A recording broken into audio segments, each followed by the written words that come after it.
After navigating his way into the depths of Mount Erebus, Hawkeye entered Hydra's super soldier lab. 9 cylindrical glass tanks filled with fluid, each connected to a computer terminal via huge conduits, bubbled and glowed ominously. On the wall, screens cycled through human anatomical diagrams, energy equations, and images of decaying, mutated cells.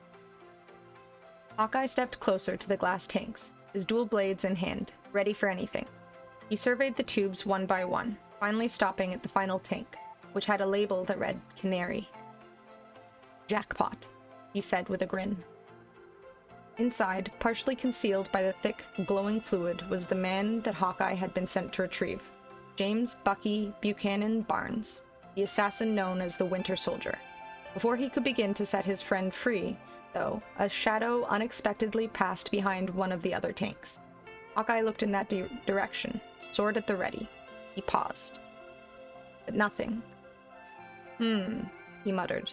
Nobody home. He began to sheath the swords, returning his attention to the Winter Soldier's tank.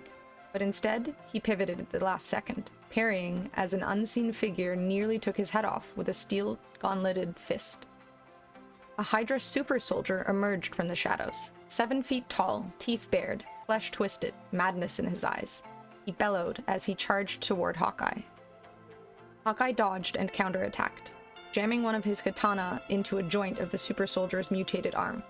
Quickly realizing that his swords couldn't penetrate the super soldier's dense flesh, Hawkeye changed tactics, trying to stay out of the super soldier's reach and get enough space to use his weapon of choice, his bow and arrows.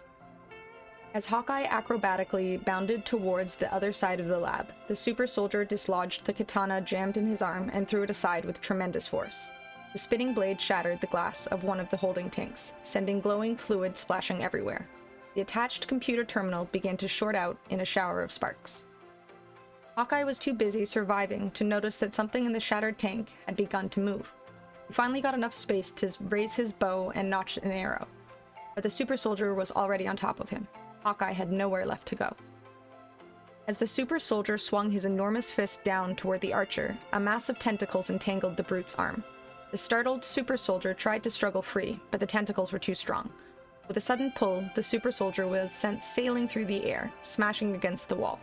Eldritch energy surged through his massive frame, and he slumped to the floor, a lifeless husk.